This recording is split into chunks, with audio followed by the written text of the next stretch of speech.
Mga master, marami ang na-excite no dito sa MPL Max or MPL buyout ng GSIS. Lumabas na nga ang kanya pong guidelines. Ito po ay laman ng GSIS Memorandum Circular number 63 series of 2025. Pero marami po ang nadismaya matapos malaman ang pinaka-basic na requirement para maging qualified borrower sa MPL buyout. Bakit po? Kasi unang-una, number one requirement para maging qualified borrower ka ay wala kang existing MPL account under the original MPL program, MPL Plus, or MPL Flex. So marami na kasi itong MPL ngayon. No, yung una, matapos po yung console loan, na introduce ang MPL as in multipurpose loan, pure lamang po siya.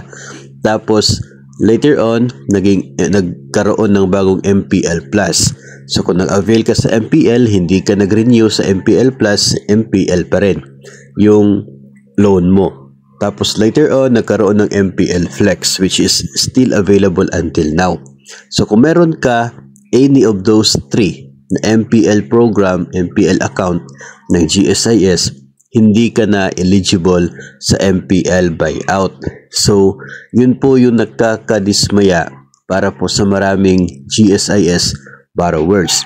Kasi nga, karamihan sa mga members, especially po sa DepEd, no, hindi na po tayo lalayo, especially sa DepEd, karamihan sa mga borrowers ay mayroon na pong MPL, no, nakapag-avail na sa multipurpose loan, either pure MPL, MPL Plus, or MPL Flex. So dahil po sa existing MPL account na yan, hindi na sila eligible doon dito po sa bagong offer na MPL Max or buyout. So yun na po, maraming na-excite pero hindi na po sila na-excite ngayon dahil hindi pala sila eligible. So may mga dagdag pa po na requirements doon, qualifications, tulad pa rin po ng pagkakaroon ng sufficient na net take home pay. Dapat meron kang existing loan sa mga lending institutions na pwede pong bayaran through the MPL buyout. Dapat yung GFAL account mo ay hindi in default. Ibig sabihin ay yung GFAL mo, kung mayroon kang GFAL na loan, ay dapat wala siyang arrears na higit sa 6 na buwan. Kasi kapag umabot sa 6 na buwan yung arrears ng GFAL, considered in default. So, ang mga may other requirements pa po, no, dito po sa MPL na ito, no, as yung dapat kasali or employee ka ng GSI, ng isang agency na hindi po suspended yung status with the GSIS and others. So, yun po.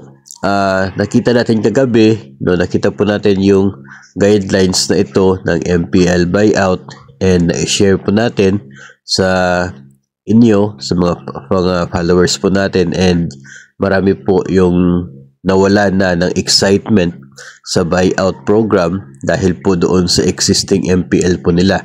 Ang mahirap po dyan kasi yung existing MPL, karamihan ay nasa 6 years to pay, 10 years to pay, at yung iba ay 15 years to pay.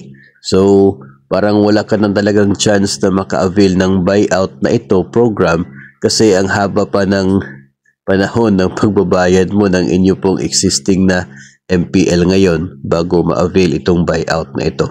So, sayang para sa mga kaka-availan ng MPL, no? Ako po ay last December lang nag-avail ng MPL. So hindi na rin po ako eligible sa buyout program na ito. Ang iisipin ko na lamang ay malapit na naman po matapos yung mga loans sa mga bangko. Kaya sisikapin na lamang na hindi po ma-renew yun. Nang sa ganun ay matatapos po sila and tataas po yung net take home pay. So yun po, no? Good news para sa mga nag-aabang sa guidelines ng MPL buyout. Bad news naman para sa mga nag-aabang pero hindi pala sila eligible.